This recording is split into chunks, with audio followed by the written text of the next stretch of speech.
O Senhor esteja convosco.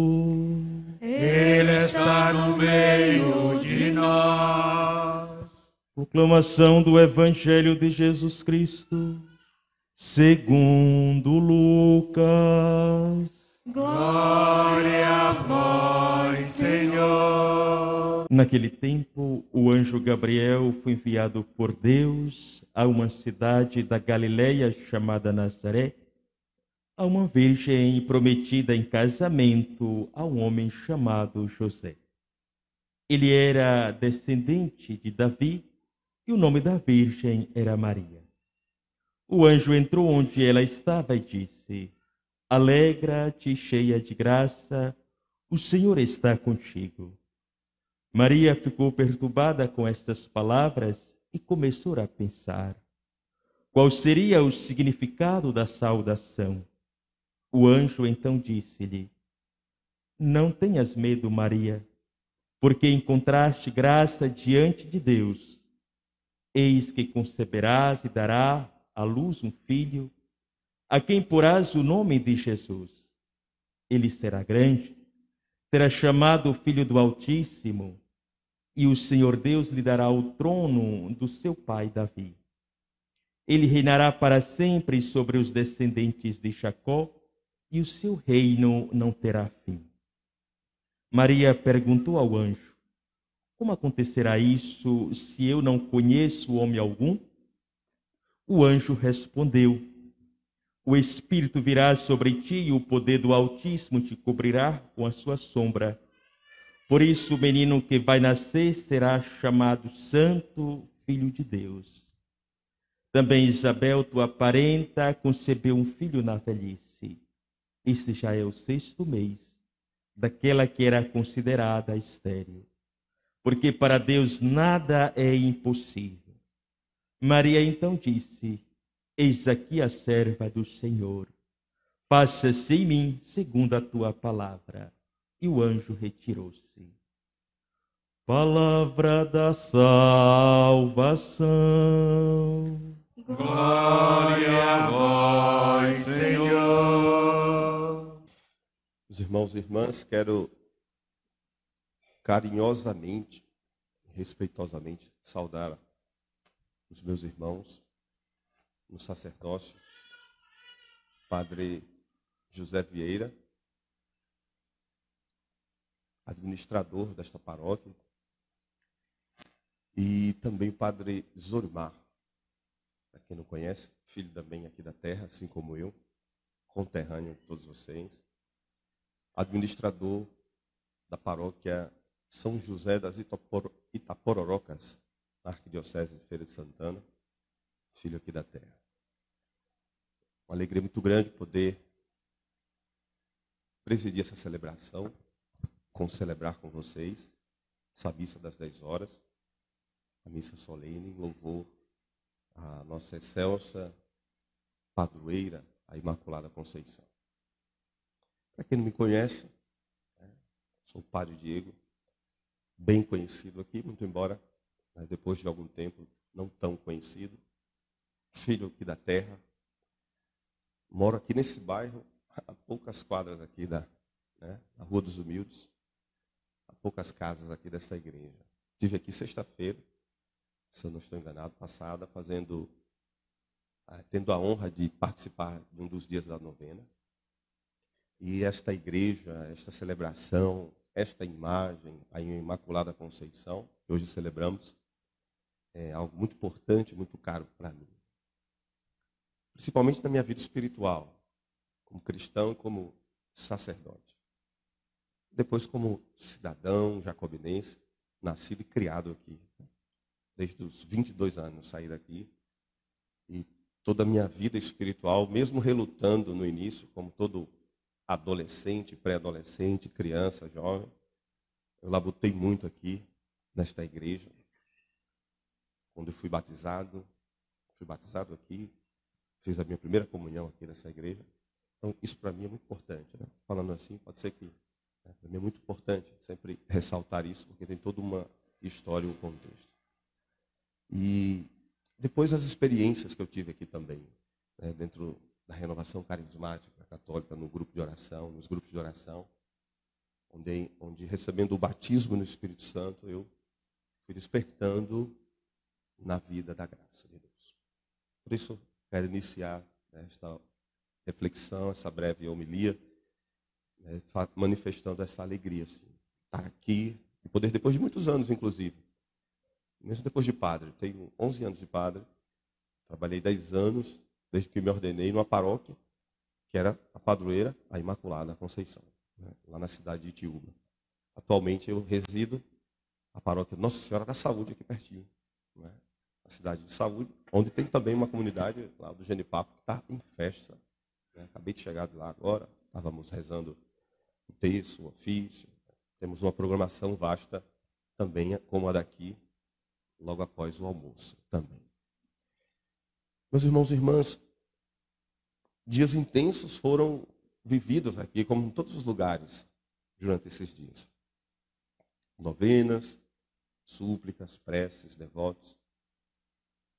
A Imaculada Conceição, esse título, que foi decretado só no ano de 1854 pelo Papa Pio IX, como o dogma, já era um título, uma aclamação que o povo, que a igreja, desde os primeiros séculos, aclamava. Há pouco tempo, não tem nem muito, mas o povo já cultuava, já suplicava, já venerava Maria como a Imaculada Conceição. Foi decretado como dogma de fé. É um dogma, nós sabemos esse, a Imaculada, no dia 8 de dezembro de 1854, pelo Papa Pio IX. Isso é importante também, em nível catequético. Mas o que é celebrar a Imaculada Conceição? Com certeza, vocês já tiveram a missa aqui pela manhã, era outra missa, os padres também ao longo de todos esses dias. Não faltou reflexões, não faltaram reflexões nesse sentido, em que nos traziam, nos remetiam a essa condição essencial. Celebrar a Imaculada Conceição significa celebrar um novo início de uma nova criação. Celebrar o início da nova criação. Nós sabemos, por exemplo, hoje, 8 de dezembro, a Imaculada Conceição. Maria, o dia que Maria foi concebida. Por isso que, se a gente for contar, hoje, 8 de dezembro, o seu nascimento, que inclusive é celebrado lá na paróquia Nossa Senhora da Saúde, no dia da Natividade, 8 de setembro. Então, de 8 de dezembro a 8 de setembro, são justamente 9 meses. Hoje é o dia que Maria é concebida por São Joaquim e Santa Ana. Hoje. Porque daqui a 9 meses, a gente vai celebrar no dia 8 de setembro o seu nascimento. Ela foi concebida. E é aqui justamente que começa tudo. Por quê? Todos nós aqui, depois do pecado, fomos concebidos com a mancha do pecado original por causa do pecado. Os textos que nós lemos na liturgia de hoje é para nos mostrar isso, para refletirmos sobre isso. É em Maria que dá início agora a nova criação. Ela é a nova Eva. E Jesus é o novo Adão. Em Maria e em Jesus, a gente contempla justamente o que Adão era no início e o que Eva era antes do pecado. Vejam a importância disso. Celebrar a festa, a solenidade da Imaculada Conceição, por isso atrai tanta gente, e deve atrair cada vez mais, nos remete, nos conduz a essa experiência de que Deus, Ele recomeçou em Maria. Por isso é uma festa de louvor, a festa de hoje. Uma festa de exaltação mesmo, à Virgem Maria. A gente louva, por isso o ofício. A gente louva a Maria, e louvando a Maria, nós louvamos a Deus, engrandecemos a Deus. Porque é nela, e somente nela, que nós conseguimos enxergar o ser imaculado. Ou seja, é na Imaculada Conceição que realmente nós podemos, e somente nela, encontrar a nossa natureza verdadeira, a qual nós éramos, a qual nós somos feitos. Nós éramos imaculados também. Adão e Eva eram imaculados. Eva era imaculada.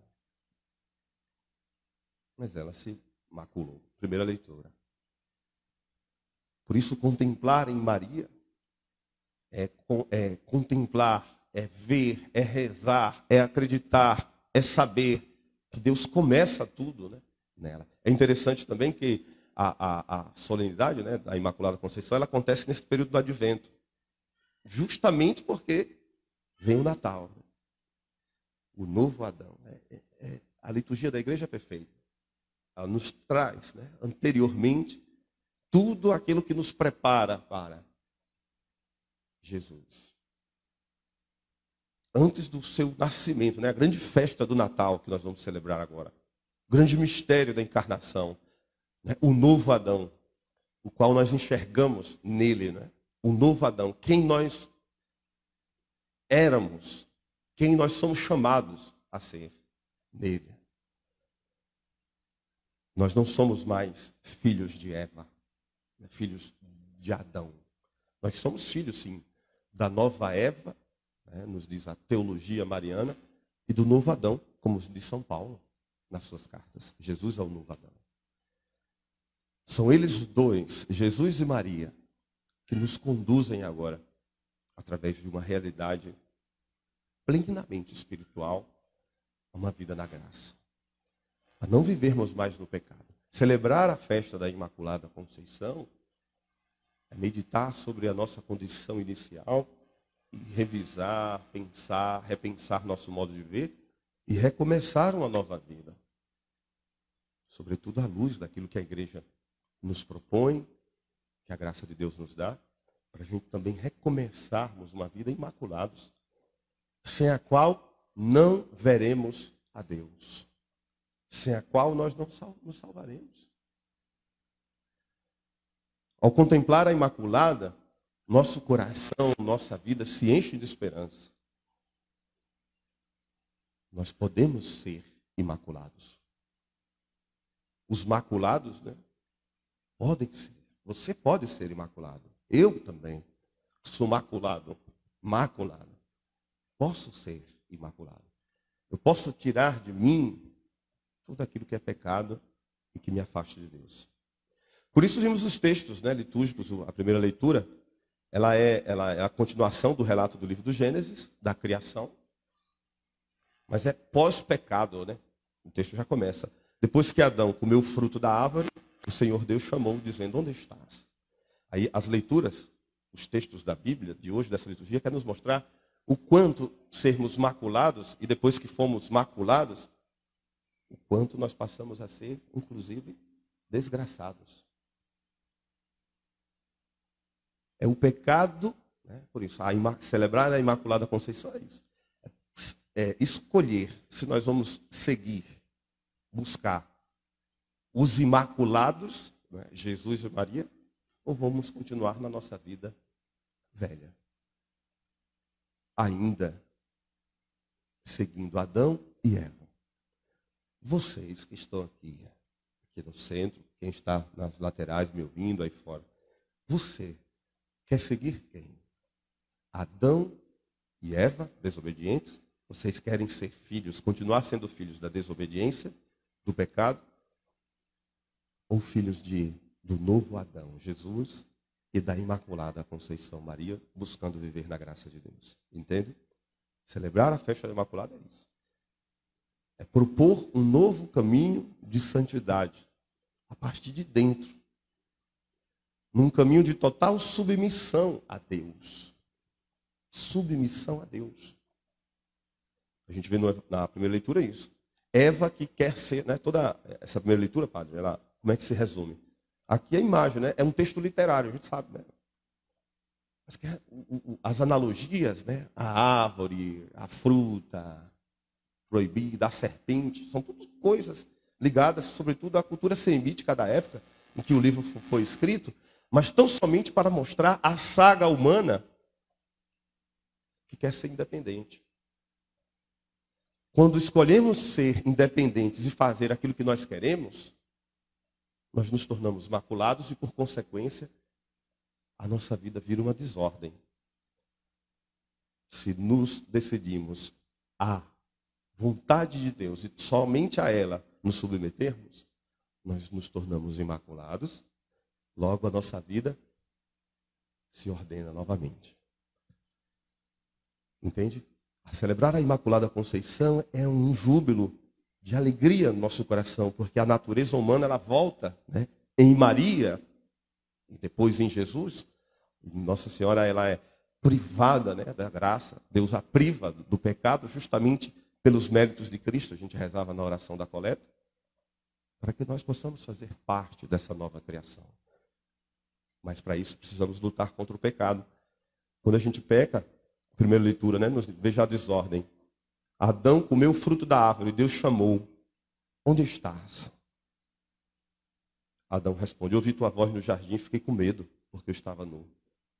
Primeira coisa que o pecado nos causa, medo de Deus. Entende? Olha aqui o rompimento.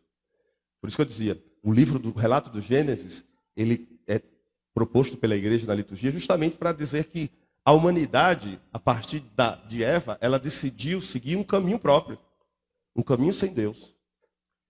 Quando a gente foge, quando a gente peca, quando a gente se submete ao pecado e faz dele um estilo de vida, a gente propõe para nós mesmos, à luz das nossas vontades, um caminho sem Deus.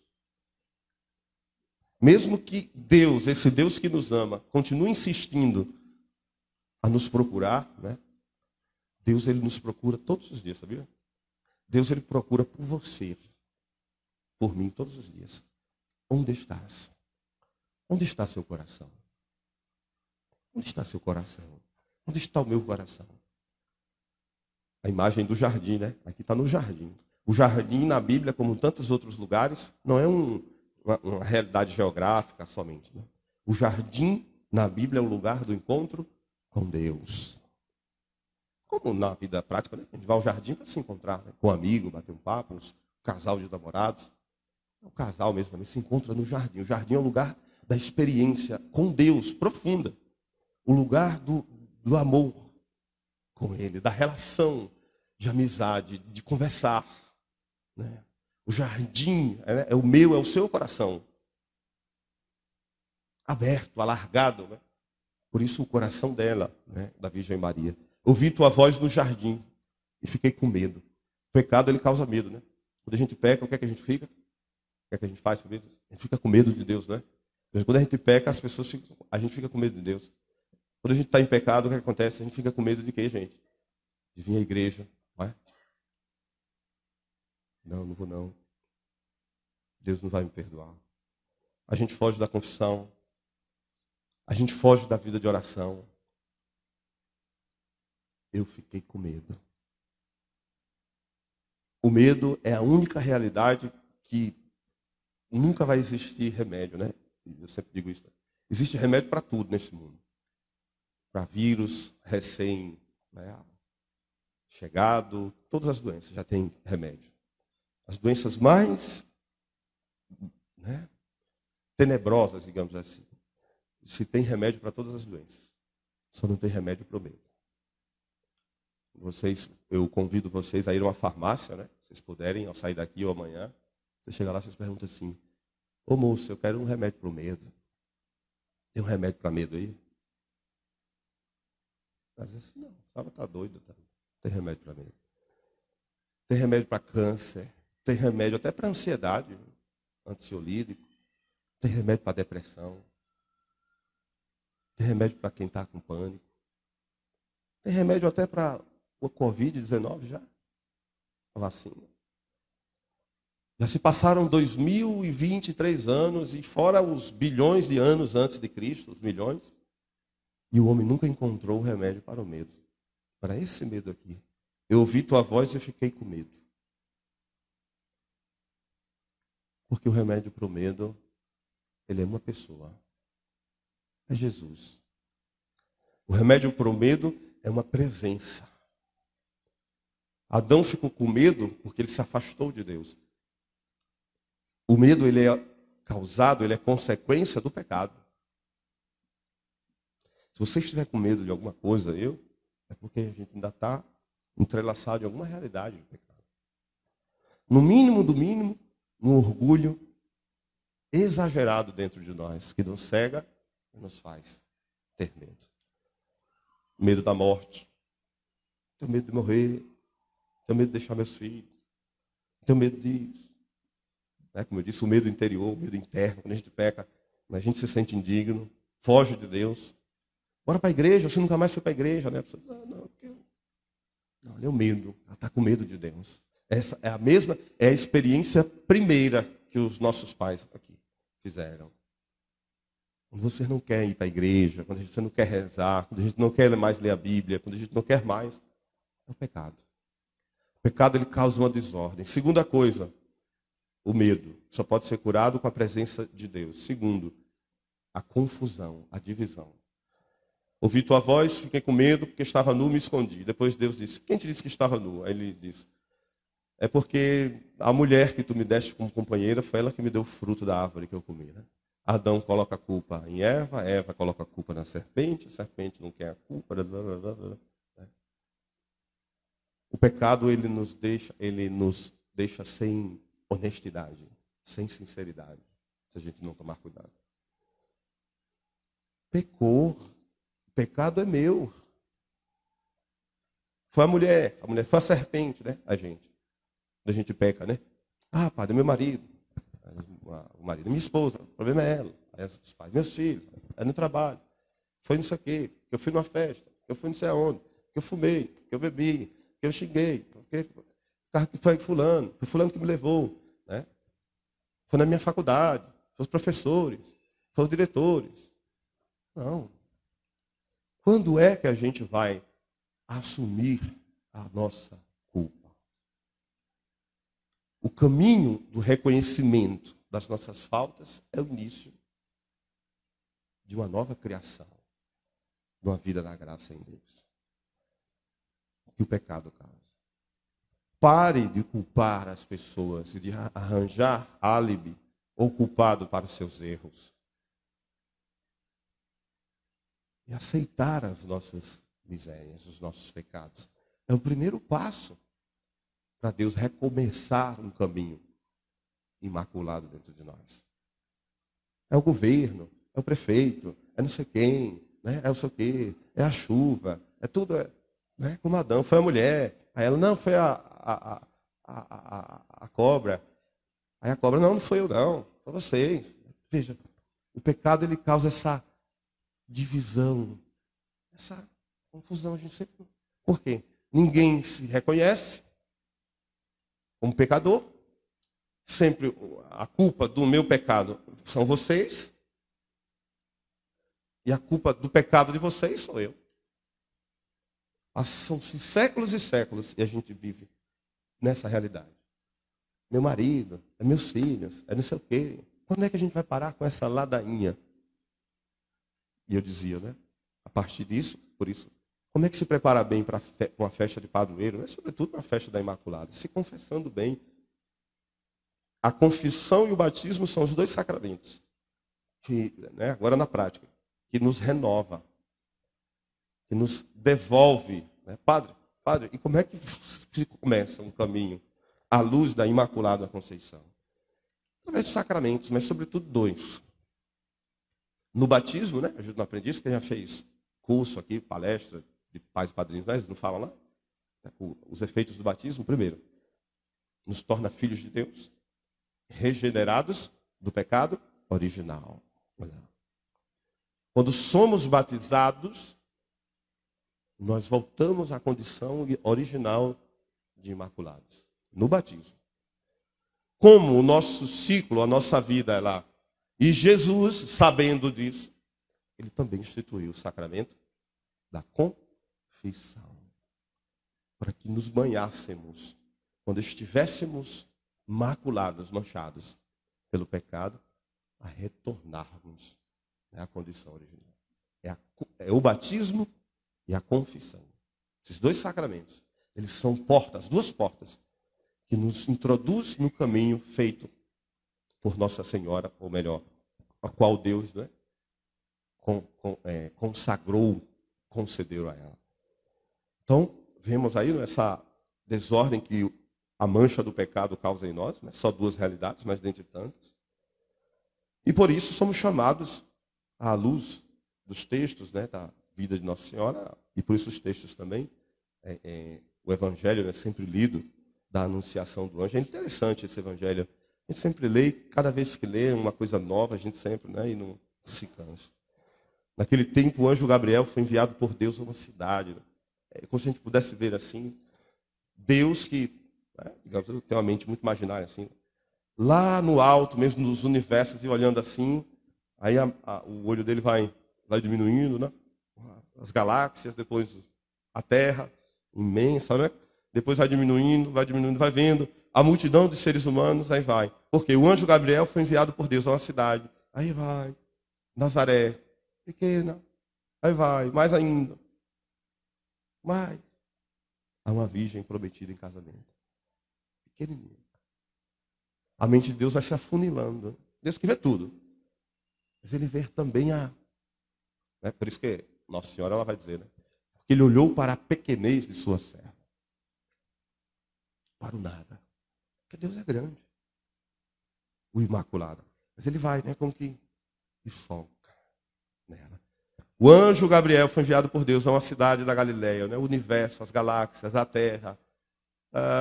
Vai a uma virgem prometida em casamento. É ela.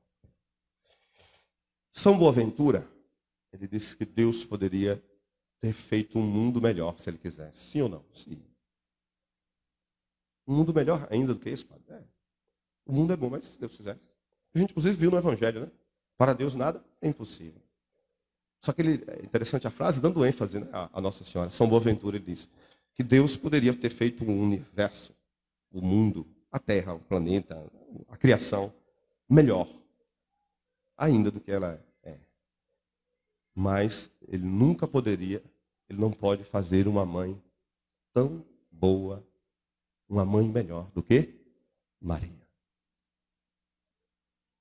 Deus pode fazer a criação, pode, melhor do que ela já é. Mas uma mãe tão boa como a dele, só ela. É por isso que São Luís Maria Grignon de Montfort também chama Maria de obra acabada. Vocês devem ter ouvido essa expressão também. Obra acabada. Uma obra que não precisa fazer mais nada. Todos nós aqui somos obras, né, ou uma obra inacabada. Às vezes a gente até costuma, né, dizer assim, estou em processo de construção, né? Pronto. Maria não. Ela é uma obra acabada. Deus não precisa fazer reparo nenhum em Nossa Senhora. Nenhum. Por isso a veneramos. Por isso a levamos nos ombros. Por isso a ornamos. Ela é obra acabada. Deus não precisa fazer mais nada de São Luís Maria Grignon de Montfort. E Maria. Não tem mais o que fazer. Inclusive o que tinha que fazer, porque ele fez, né? A gente diz, bem-aventurado Duns Scotus, o homem, Deus livra, salva do pecado. Maria não precisou. Porque ele a imunizou. É por isso, meus irmãos, e por que isso também? Não é? Tem os méritos, digamos assim, da Virgem Maria, do seu reconhecimento. Por isso que ouvimos no final do Evangelho. Né? Eis aqui a serva do Senhor. Né? Diante de tudo que é colocado, e aí a gente vê isso também. Né? Não basta somente. Mas aqui o querer dela. O que Eva, na sua desobediência, realizou, Maria, na sua plena obediência. Eis aqui a serva do Senhor. Faça-se em mim. Esse faça-se aqui, ele é bem profundo. Não vou adentrar aqui, não. Porque ele remete ao do Gênesis. Faça-se a luz. Faça-se a luz. Faça-se a luz. O outro são dois, né, que na expressão chama fiat, né? Então, os dois. O de Deus e o de Maria. Faça-se em mim. E aí, veja. Faça-se em mim. Por isso o texto hoje. Faça-se em mim. em mim, a gente recomeça, sim, Senhor, pela tua graça, uma nova humanidade. Faça assim, segundo a tua palavra, a tua vontade. O primeiro passo, Padre, para sermos imaculados, buscar fazer a vontade de Deus. Sermos submissos a Deus como Maria, a qual Deus predestinou, como diz São Paulo na carta aos Efésios hoje. Antes, Deus nos escolheu em Cristo, antes da fundação do mundo. Aqui é para falar sobre Nossa Senhora. Para que sejamos santos e irrepreensíveis, sob o seu olhar no amor. Por isso, meus irmãos e irmãs, é desejo de Deus, sempre foi, é e será, que sejamos santos, que sejamos imaculados. Aqui essa tradução, né?